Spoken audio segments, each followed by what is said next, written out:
This is a video of some of these grow containers, which are just made out of 25 litre high density polyethylene containers.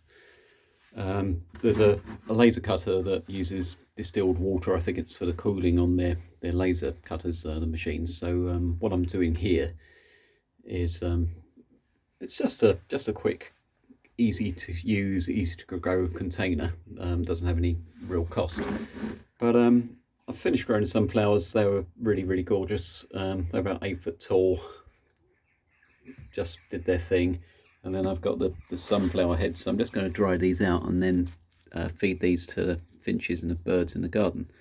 So yeah, nice size. I don't know what the variety was. I've still got some of the seeds, but yeah, I think this is just a nice thing to do. And what I'm trying to do is set this up as a workshop. So I'm kind of looking for local companies that use a lot of these containers. So when I can, the laser cutter's great because I get the reclaimed acrylic from them as well. So I'm just asking if they can drop off or just keep the empty containers, and then I'll pressure wash them and then just use those as workshops. What I'm really trying to do is get a couple of dozen of these set up so I can get them all washed out, and then I can run it as a workshop just as a nice activity, get them all planted up, get the seeds sown in there, and then transfer the plants in, and then get these sunflowers growing around the school, because they are spectacular. I mean, you can't not look at the sunflower and just be filled with kind of joy with all that colour and life, and bees all feeding off it and birds feeding off it. It's just such an easy thing to do. The results are really terrific. So what I did here, I think they're growing in 100mm pots, and then they're just mulched with wood chip. So this is once you start using the vermicompost, it just makes more vermicompost. It's amazing because you've got that soil life in there already. So the wood chip is just compost now. So that's like free compost, which is brilliant in itself. I'm just trying to get one of the pots out. So this is stunning. Look, it's fantastic. I mean, right, if you're in the past, I mean, even your watch garden as well, there's all these people and they're buying bags of compost and they're talking about peat-free compost. And it's like, well, don't buy compost, just make your own compost. Just make enough compost so you can be self-sufficient. And rather than just trying to provide enough organic matter to sustain a level of fertility, just make more. And then you can, yeah, that. So that was in the pot. So that's growing down. It's not even root bound. That's brilliant. Look, and it's all friable. It's not compacted. It's gorgeous. So that is great because you can just use that to plant next year's plants again. It's not like in the past, if you were just growing that in a pot, that would be root bound. It would be all compacted and dry. It's fantastic. It really is. Look, brilliant. It's easy. Look, there's a pot. So I've got 4 pots. Wedge the pots in. And then I use this as a collar just to keep the pots upright. So what we got in here, a little bit of wood chip in there. It's interesting. So I'm kind of learning as I'm at the same time as you. So I've got some roots around here. Yeah. What is amazing as well, because you've got the roots growing into that wood chip. So even though that's only a, what's that, 100, maybe a 5-inch pot, maybe a 120mm or something like that. So that, yes, so it's great because it's not waterlogged, it's just damp. So yeah, you've got some, yeah, it's not completely, no, there's roots in there, but it's not root bound or pot bound at all.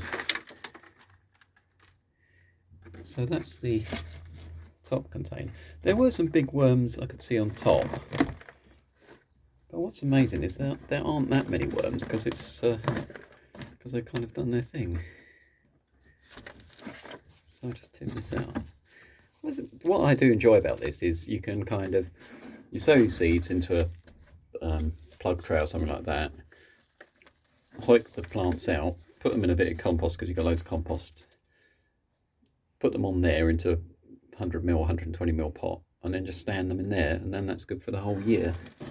And then you can kind of grow in there the next year as well. So I'll just take these pots out, because what I'd normally do is I just cut these back and then look at these worms, massive. Look at that. It's what is really enjoyable about this as well, because this is a self-watering container, so there is a reservoir, but because there's so much movement in the soil, yeah, look at these worms, they're brilliant. This is lovely. This is, look at that. This was just wood chip.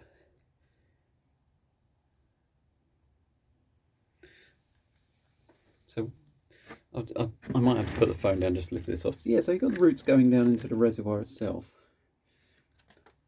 So I'll put that to one side.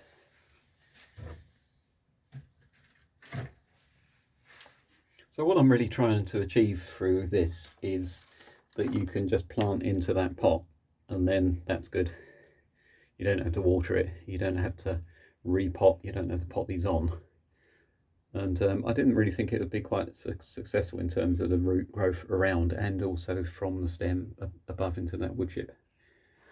So even though that's only 120 mil, you've really got a lot more depth. So the roots are going down. That's great. Into the wicking container.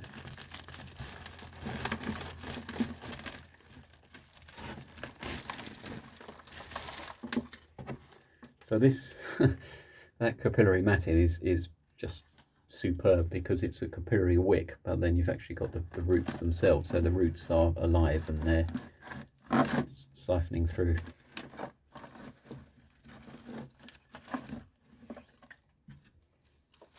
So this was full up with wood chip as well, but that's all gone. Amazing. Yeah, so there's some worms in here. So there's not a huge amount of worms. So these are the cans, so I don't know, I'll just take them out. The good thing about cans is they're free, and you don't have to do anything to them. You can just use them and reuse them. That's interesting, isn't it? Yeah, so that's a thick bit of corrugated cardboard packaging, which is strange, because I would have thought that for a worm habitat would have been superb, but it hasn't been completely eaten by the worms, even though you've got the roots around it. Can't work out why, but look at this, look at that worm. The root growth is superb. So they're completely growing through. Amazing, isn't it? But there's a few worms. And obviously those cast when I put this in, because oh, that's the actual. I made this as a roll of cotton and cardboard. So this is, you can see where the worms are. That's the wettest part, so that's the capillary kind of tower. So you've got the worms in there, right? Yeah, look at this, that worms and the paper around the outside as well. I'll probably do a second part and just take that apart and just see what's in there, because there's a lot going on in there. So the water smells a bit whiffy, but you kind of expect that. So you've got the larvae from the hoverfly, so there's been a little habitat as well for hoverfly, which isn't a bad thing. But look at that, the worm casts on there. That's pure worm cast. There's a few of the kind of leopard slugs and cellar slugs. Well, what is nice though, even though there's, because the plants are finished, and I cut those back so they haven't been watered, I haven't kept this topped up. So the capillary wicking has wicked up everything but the last kind of inch. And the capillary wick, you can still see it's saturated, and the roots are damp as well, and the cardboard's all damp, so you know it's been wicking well.